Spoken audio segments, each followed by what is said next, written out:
So I'm Dr. Saam Zarrabi, co-founder, Rodeo Dental, CEO. We have 44 locations throughout Texas, Colorado, and Arizona. We originally started in Fort Worth, right by the stockyards, the famous stockyards, home of the famous rodeo. And we built organically since 2008 and have grown. I come from a family of dentists. My stepfather, my wife's a dentist, my little brother who also works with us, and my partner's obviously all third, fourth generation dentists. So have a deep, deep love for the tradition and history of dentistry, but also realize it's been changing. And so we've got over 200 providers across all the specialties. We have a true group practice model, and really honored about the team we've got and the people that we work with day to day. And you guys really walk the walk. We'll bring ourselves up bigger on this soon so everyone can see us bigger, but I want to show some of these graphics. This is on Job Connect. People can apply by texting rodeo to 215-798-9897. Love what Matt Funk and your team is doing. He is a unique character, Matt. You're lucky to have him on your side. He's done some great work with our team. But just, we're going to go back in your story, but we're talking about the now. You have 44 locations, you have 200 dentist providers across that. Dentists can get excellent compensation, but tell us about, I like on here, full doctor autonomy. Both you and Yaya really impressed upon the audience that patient care comes first. And any group practice model from 3 to 300 locations can get the feedback that maybe they don't put the patient first, maybe they care more about volume. Tell us about your full doctor autonomy message to your associates. Well, look, myself, Yaya, Dr. Degoni, Dr. Dunklin, all of us have lived in the chair, both growing up around it and then subsequently, after dental school.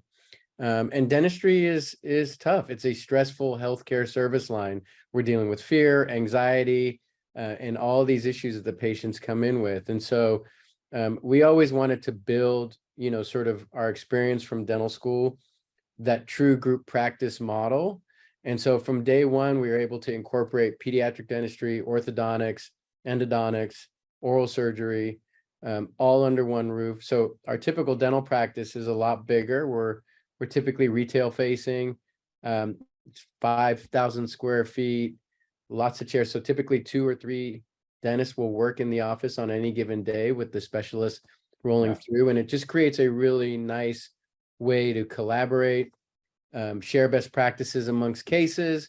Dr. Mansour hosts this amazing set of mini residencies where our specialists will host, a day around just complex oral surgery, implant mini residency. And I always say, I just interject with good ideas. I tell my wife, I don't interrupt, but that was a really cool thing I heard about at your event, is that these mini residencies, dental school just simply does not deliver enough reps, enough practice shots. It's well documented. I wanted to play professional basketball, and that did not work out. But I wanted baseball. I was a Dodger fan, man. I was hoping for a baseball career. But... I like that. Steve Sachs. You're a little younger than me, but Steve Sachs. I know Steve Sachs. Yeah, of course. Oral Hirschgeiser. I actually have a basketball court in the building I live in, and I use it, Right Global, who's an awesome sponsor.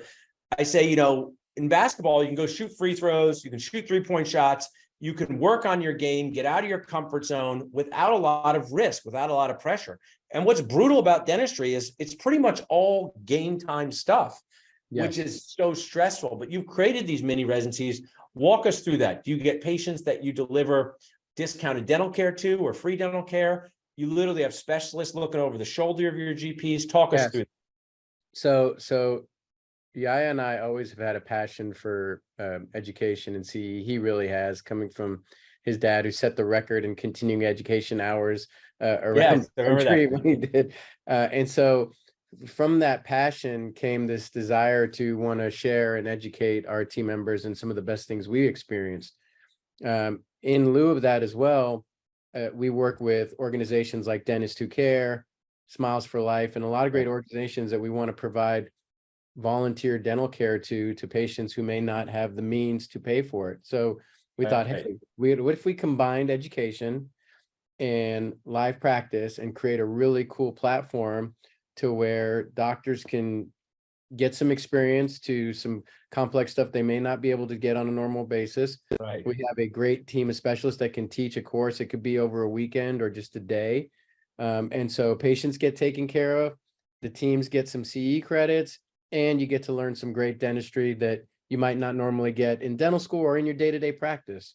And so we've built the system in, and it's taken off. The docs love it. And Yeah. and it kind of creates those great conversations about that true multidisciplinary Yeah. care you don't normally get exposed to in your day-to-day life when you're in that little zone of, I got to get through my next patient on the schedule, or I got to get these fillings done. Like, so it just creates a really nice dynamic. And what I'll share is I'll give this joke credit to Mike DeTola, because he said dentists are the only ones foolish enough to work on their patients while they're awake, right? And it's a really good joke, because I've had some things done, and residents in a hospital work with attendings, and if you're asleep, you don't know who's working on you, and it's the attending's job to make sure it goes right. And no one ever learns unless you teach someone else, right? So when someone goes, hey, when I want something done, whether it's a haircut, dental work, do you want the best of the best person doing it? They go, yes. I go, well, how's anyone else ever supposed to learn? We would never be able to provide more care. And I think that over the shoulder collaborative approach is magical, because I work with young dentists all the time. And when you don't get enough reps, right? I gave you one of these shirts with you don't get enough bicep curls, you don't get enough free throws, you lack confidence. Your career can be very anxiety provoking. And I also think what's cool about these is, and I don't know exactly, maybe someone, there's full mouth extractions being done and impacted wisdom teeth. Maybe they don't even go back and do that all the time, but just that experience of doing it makes the general dentistry seem less overwhelming. I don't know if you found that with your 100% agree. Look, when I came out of school, the best experience I got was from those 1 or 2 or 3 mentors that I worked with in the practice day to day, whether it was a pediatric dentist that was there for the day and you're over his shoulder and you're collaborating, hey, and then you start texting, hey, what would you do on this case? What do you think about this? And so even creating those conversations, and then you're right, something like the extractions, well, obviously you're not going to go and start doing immediate complex cases right away, but you might step out of your comfort zone a little bit and do that one tougher extraction that you normally would have preferred. And again, that's just, you're pushing that boundary of your clinical education and pushing yourself to get better. And it's great because, listen, in some of the areas that we're at, access to care is an issue. So like for root canals, for example, it actually really helps when the GPs are able to level up and start doing some of those single unit cases that they normally wouldn't do on a day-to-day. I absolutely love this. Well, I made a comment early on in Dental Nachos, and I didn't realize how sheltered I was, because I said, if you don't refer to a prosthodontist at least once a month, you're causing yourself a lot of stress. And then someone wrote back, the closest prosthodontist to me is 3 hours away, Paul. So I don't have that luxury that you have in Princeton, New Jersey. And they were right. And I didn't think of it that way, right? I'm in central New Jersey. There's 6 prosthodontists and 8 periodontists and 10 endodontists. So there is a luxury as a dentist to not have to always stretch out of your comfort zone and still help your patient. But I think what you shared is, in your associate world, or their associates in locations where it's really important they can do as much as possible responsibly for the health of their patients. I think so. And again, having the dynamic of being able to lean on that group or those few folks also just makes a huge difference. Yeah, I agree. I want to kind of shift gears a little bit. So Jim Gaffigan, I'm a big comedy fan. He goes, when you have your fourth baby, no one compliments you. He goes, having a 4th baby is like drowning in the ocean and someone throws you a baby, right? And that's his joke, not mine. So you and Yaya, I'm on number 3. So we have 2 and a dog. So I think we're good at this point. But you guys have 44 practice locations. So you're clearly not normal individuals, you and Yaya, in the most fun sense. Tell us a little bit about your desire to grow a group, and then how do your associates come into play? Because you can't open up practices 45, 46, 47, 48 without associates. And what are you guys really looking at when you're hiring an associate? So tell us a little about your vision and growth, and then what you're also looking for in an associate dentist.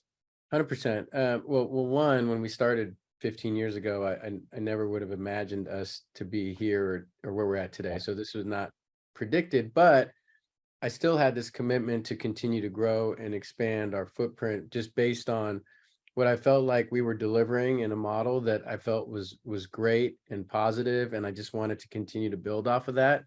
And so having the ability to set a platform in our field in dentistry is a huge honor for me. And I don't wear the crown lightly, and I understand that where we take our industry in the future is really important. And so we want to be part of that conversation, right?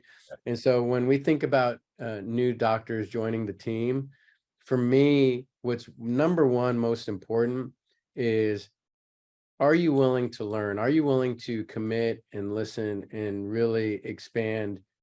And again, it may not just be on the clinical side, but just expanding your way of delivering dentistry. How do you think about the business model, and how do you think about incorporating some of the administrative stuff of the front desk and the back?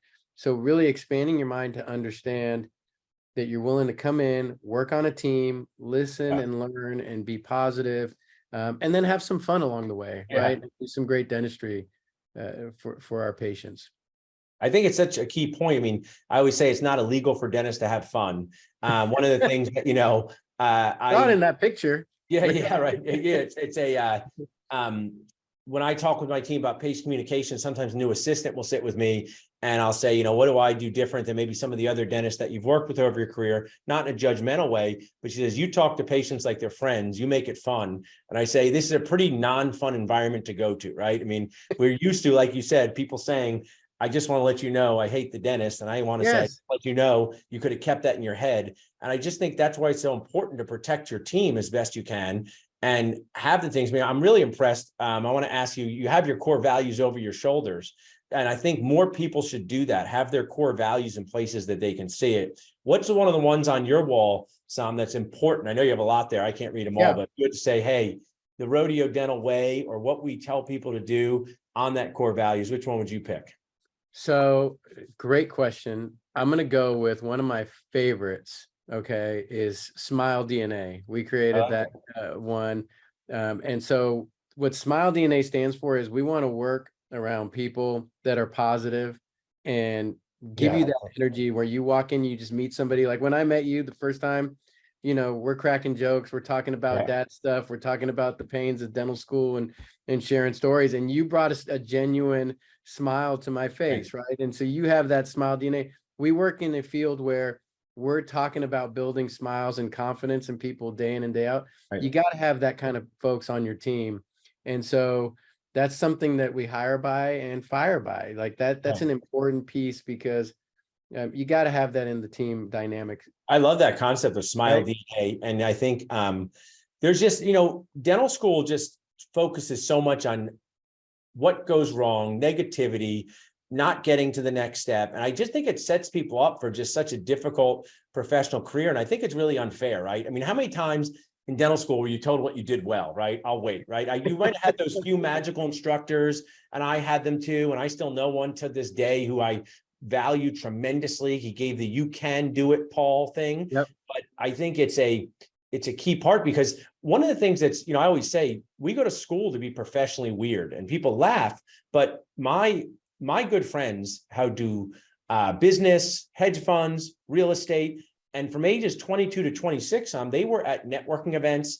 They were wearing the same suit that they showed up to work with, holding a glass of wine at 11 o'clock, talking to a COO of another company. They were working on their networking muscles. Right. We were burning ourselves with hot wax in a basement with other people who knew nothing, right? So I say this and always gets laughed, but it's actually, I think, some of the big why as to why dentists don't often go into other parts of this world. Dentistry can be their first job. Dental school makes us feel that. So I think this bringing a lightness to something that can be very stressful is key. And I saw that with your associates at the event. Thank you. I want to ask about, dentists love details, and Rodeo has been a very popular place to apply on our Job Connect platform. But if someone's jumping in now saying, hey, I'm going to graduate from dental school next year, I'm going to graduate from my GPR next year, I may not even like the job that I have that much. I may be moving to Texas because my spouse got a job. I think one of the things I'm seeing, and it happened to me with my associates, is their spouses have awesome careers and they're just picking up and following them. what are you guys looking for in your growth plan? Are you looking to hire dentists out of school? Are you looking to hire dentists with experience? How many are you looking to hire over the next year? You don't have to give us an exact number. Yeah. Give us some of the details for our community. I think we're looking for folks that again want to come in and have a growth mindset from a learning capability of wanting to expand their clinical education, positive outlook. You know, I think for us it's really important. Look, not every day. I always joke with my team, like none of us all wake up every morning with like smile DNA. Yeah. I mean, you'd be lying, right? If that I got three Yeah. boys, okay, I got a foot in my face in the morning, you know, Yeah. my coffee, like that's not real. But we want to come in, we spend most of our time at work, sometimes more than our family. And so we want to have a good, positive feeling and try to pick each other up day to day. So I think the biggest things for me are you willing to bring a positive team outlook to the team? And are you willing to grow and learn? And to me, I can work with you. I got everything else. I love that. Let's put that in the chat there. I also want to share. So I did I was really honored to give the keynote speech to ASDA in Ohio last year. And these were the most amazing motivated students. And I don't know if there's something called excessive motivation, but I'll give my example. They'll go, hey, Dr. Nacho, love what you're doing. I want to buy 8 practices. And I go, what year are you? And they go, I'm a D2. I go, how about 1 practice, right? How about you start with 1 practice and you see how it goes, right? So give us some value or just even your journey of you went from 1 practice to 2 practices, 10 practices. If there is that dentist looking to mimic a Yaya and Saam journey, what are some of the skills that might not be evident in dental school? I know it's cliche to say, oh, learn about business, but tell us a little bit about that, whether you want to be a successful associate to produce as much as you can patient-centered wise, whether you want to be on an ownership team. Tell us about some of those skills that are outside the clinical world that you've developed. Yeah, thank you. Great question. I would say, and there's an article I've got to share with you that was written in Dental Economics from years ago that outlined sort of the stages of growth of what they call the DSO, going from 1 to 2, 2 to 6, and what the challenges are on each stage. And you know, when you go from 1 to 2, you're working in the chair, you're wearing both hats, you're managing, and then when you go to 6, you kind of step back for a day and you're bringing your best friends in as associates. And then it starts to get complex around 10, right? You're bringing in the sort of professional folks on the accounting side, and you're trying to professionalize the business a bit. But I think the one theme all the way through that carries forward is, are you willing to fail in certain stages and learn from that failure? I like that. And be able to keep going, because everybody sees the current product, but a lot of us don't ever talk about the failure, and we've had failures along the way in every stage. And so, you know, every one of those is a learning opportunity that I've grown from, that we've grown from. But, you know, it's important to have that commitment and flow through as you're building. I absolutely love that. And I think it's key because, you know, whether I was with Dr. Lincoln Harris years ago when I started Nachos, and he just said a profound thing, that no one sees the total journey. They just see the end and they think, oh, this person woke up and was just like this all the time. And they don't see, I say there's no business mistakes, just learning opportunities that make you cry inside. Learning opportunities that make you cry inside. And that's why I just like to create responsible information when when I have you on a program with 40 plus practices and someone goes, I just need to do X, Y, and Z. It's not a linear success path. That's right. What I would add is, it's just, you have to become, you know, I just came up with a company and the thoughts in my head, right? There's no Dental Nachos University. I find people like the awesome Morgan on here, who was our babysitter and is now working with Job Connect. I find people who do have experience in sales, but you have to be able to communicate with people in a meaningful way to get them on board. And sometimes growing a business, the technical people are the easiest. Like dentists go to dental school and you can say you have to do a crown and filling, but when you're growing, I met Rose, the chief people officer, and those are just, you know, I'm just wildly impressed by how much you invest in your culture. We'll spend a few more minutes talking. So tell us a little bit about the culture outside the operatory, because I've already interacted with the Jennifers and the Megans and the Roses and the Matts, and they reflect the awesomeness of Yaya and Saam. So if you're an associate dentist applying, I noticed the camaraderie of the clinical and non-clinical teams. So tell us a little bit about that culture. I love building a great culture. It's one of the highest honors when people talk about us as being one of the great culture companies in dentistry or healthcare. It's a huge honor to me because it's testament to our people, right? I grew up studying some fantastic brands. Rose, you mentioned, she comes from the Ritz-Carlton. Yeah. And one of the brands that I have a ton of respect for when it comes to culture and service standards. And so from day one, we've organically built upon our mission and core values. They haven't always looked like this. If I got to show you on one of our next deals, our original view of what it looked like. But it literally was us writing it down, printing it on a card, and consistently staying committed to what is our identity from a core of who we are as a culture. Yeah. And then building in that consistency and repeatability where we talk about it every day in our morning opportunity meetings, 9:45 a.m. in the company, across every practice, that huddle happens. Yeah. And we share one of the stories from the day before that are positive. We go through some of the core values. We have a culture guide that we work off of that has 25 principles that we review each day. So, and then we attach stories to those and celebrate the good moments of where they're highlighted.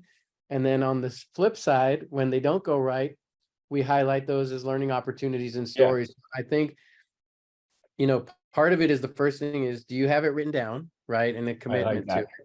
And then have you built in the consistency and repeatability to where you're going through it day by day and then empower your team to turn the volume up and let them show you what their version of it looks like through their lens. I love all that. That's just true gold. And it's just, as you were saying it, you just need a tremendous amount of emotional resiliency, not more than financial resiliency, more than extraction resiliency. It's that emotional resiliency that you must develop with your team, because it's very easy to get overvalue things that don't go as well, or sometimes just unhappy people in your orbit, right? Some people say to me, Paul, you're very lucky, you don't have to do any more class 2s, and you're so lucky, Paul. And I go, my customer is the dentist. Do you think it's easy to work with you? And they go, oh yes, I remember now. Because I just want to share with you, if there's a contest of toughest customers on earth, dentists are way up there, right? They are not easy customers so I have my team celebrate their SOAs, sense of accomplishments, and we get on Zoom, and before they launch into who was upset about this, I insist they say what was something they were proud of, what's something they got off their checklist. Because one of my business coaches said it, we're all just managing this energy each day. And I think what you're sharing with Rodeo is that it's a team effort to get dentists through this world. You guys are. And my last thing I kind of want to ask you, Saam, is, and I don't even know this answer exactly, the associate journey through Rodeo. I think I saw Yaya put something on Instagram about this, and it looked cool, but I didn't totally. Is it? Let's say they're working for you for a couple of years and doing great clinical dentistry, and they could go and buy their own practice, which I'm sure you support, but they also could stay in the Rodeo orbit. Is there a way for them to grow with the company? Absolutely. Clinicians in their career. Tell us about that as we wrap up. Absolutely. And our goal is to continue to enhance and make that better. So one is, do you want to just make yourself better as a clinician? So we talked about the mini residencies and the continuing education. So we want to give you all of those opportunities to go develop. Beyond that, we have leadership roles within practices themselves, within the regions, within the state, that we allow our docs to grow into. We now are offering opportunities to be a part and have ownership within the organization itself, because I think that's really important. And we want to give our docs an opportunity to be part of the brand on a bigger scale. Nice. And so as we continue to grow, there's more opportunities that continue to develop. But within every region, we have leadership roles, career opportunities, and tons of growth stuff that's happening. What's really cool too is we've even seen a lot of our Rodeo sort of alumni and disciples gone on to do amazing things. That's great. Even outside and after they've left. Some of the top practices in the country that I know of are some of our docs that started with us, and I'm so proud of them. And then we've had even a good group go into residency programs. Oh, and then come back, which that's is awesome. Yeah. So I try not to box us into, okay, because in today's environment, life happens, flexibility. Right. So I want to give you the opportunity to grow while you're with us. And my expectation is when you come out the other side, you've grown as a clinician, as a person, as somebody that can lead, and then we've done our job. And hopefully it's for life. But you come back and forth along the way during the stages. I absolutely love that. It focuses on friendship, fun, flexibility, Yes. and really having people's back. Well, you've shared so much awesomeness with us. I want to remind our audience that Rodeo Dental is in constant growth mode and also constantly looking to connect with good dentists. You can text Rodeo to 215-798-9897. You can go to dentistjobconnect.com. But I kind of always save this for the end, is that, how could someone reach out to you, Saam? Because sometimes people reach out to me and they go, I can't believe you answered. You're Dr. Nacho. And I go, I'm just a regular person and I love to talk to people. So, it was funny. A fourth year dental student said that a few years ago. They go, I told my friends I talked to you on the phone. They said, I can't believe you pick up the phone. I said, well, what else would I do with my phone? And I say that in I love it. A truly joking way, but also a way that I made that dental student feel less alone. So if someone wants to just reach out to you to talk about your 100%. journey, dentistry, how could they do that? So you can email me directly, but my direct email address, I'm checking it. So it's mine, Saam at rodeodental.com. Super easy. Awesome. Saam, 2 A's, M at rodeodental.com. Or text me. I'll give you my number. I'm going to go with you, dude. I love it. If you're doing it, I'm doing it. Yeah. 214-600-5898. That's my direct cell phone number. Hit me anytime. I work 24/7. I'm like you, brother. I love the accessibility. So I would say friends in your phone. So I want to share, I'm very lucky to be your friend, Saam. I'm so glad that we're just starting collaborating together. Thanks so much for sharing with our Dentist Job Connect audience today. Love you, man. Thank you for all that you do for dentistry. Thanks so much, Saam.